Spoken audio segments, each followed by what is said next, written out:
Assalamualaikum ya. Ini saya mendengar apa yang disampaikan oleh Pak Bahlil ya. Kalau waktu rempang itu memang aku sangat luar biasa sebenarnya marah ya, karena masyarakatnya digusur mau dipindahkan. Nah, itu yang tidak pas. Nah, kalau menurut saya kalau sekarang ini itu Pak Bahlil sudah benar. Ini menurut saya karena apa? Pak Bahlil memikirkan tentang LPG itu supaya jatuh ke yang tepat sasaran. Artinya karena itu penugasan jadi langsung pemakai, kan begitu, supaya tidak disalahgunakan. Nah, maka dari itu saya katakan benar Pak Bahlil, tapi ada yang menurut saya lebih baik lagi, karena mau gimana pun, mau diubah gimana pun, kalau penegak hukum masih seperti itu susah ya. Nanti pun yang diuntungkan tetap para si kaya-kaya ya. Jadi subsidi itu untuk orang kaya, bukan orang miskin ya, karena orang miskin di sini rata-rata itu paling murah 35, bahkan yang di dalam itu ada yang 50 ya. Jadi itu yang untung bukan masyarakat kecil, tapi yang diuntungkan yang sudah kaya-kaya. Bagaimana? Jadi saya akan memberi solusi ya, supaya mudah-mudahan kalau cocok ya, karena pemahaman orang itu masing-masing tidak sama. Bukan berarti yang punya titel itu hebat, bukan itu ukurannya. Yang sungguh pun tidak punya titel, tapi kalau akalnya ini sehat, saya yakin itu mampu itu. Jadi begini, menurut saya yang paling tepat itu satu dulu, undang-undang perampasan aset atau memiskinkan para koruptor itu dulu. Jadi supaya apa?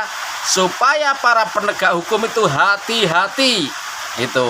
Karena kalau penegak hukum masih berpihak kepada penjahat, itu rakyat harus maju itu ya, harus dimiskinkan itu, biar tidak asal mengetok palu itu ya. Jadi apa manfaatnya? Ini menurut saya manfaatnya satu, kita tidak perlu ada penjara lagi untuk para koruptor.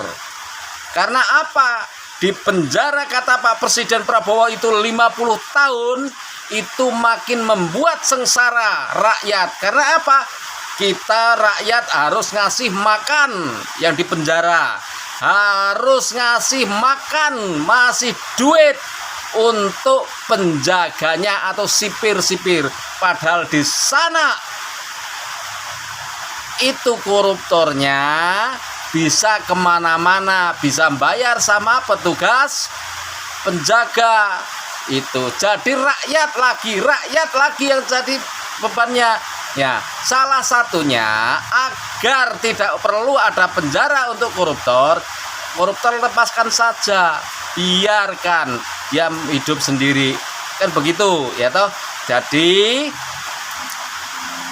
aset itu dirampas oleh negara supaya yang para pembela penjahat itu tidak mampu itu. Jadi nanti nampak kalau ini kok mampu bayar ini bayar itu untuk masalah hukumnya, berarti dia ada siapa, apakah masih nyimpan harta ataukah ada kawan penjahat yang membantunya. Nah, kan nampak. Nah, siapa yang membantunya? Ya, itu tertarik sekali. Itu. Ini menurut saya ya, agar masyarakat ini tenang. Masyarakat tenang. Jadi kalau penegak hukum sudah bagus, saya yakin Indonesia Emas akan terlaksana. Tapi kalau begini terus, apalagi Pak Jokowi yang ngomong tahun 45 itu Indonesia emas, saya tidak yakin. Karena kalau Pak Jokowi yang ngomong Indonesia emas itu akan kebalikannya. Jadi manusia akan sengsara. Itu. Jadi kepanjangannya itu kebalikannya Indonesia emas itu manusia akan sengsara, ya. Ingat itu. Jadi jangan mentang-mentang punya titel sarjana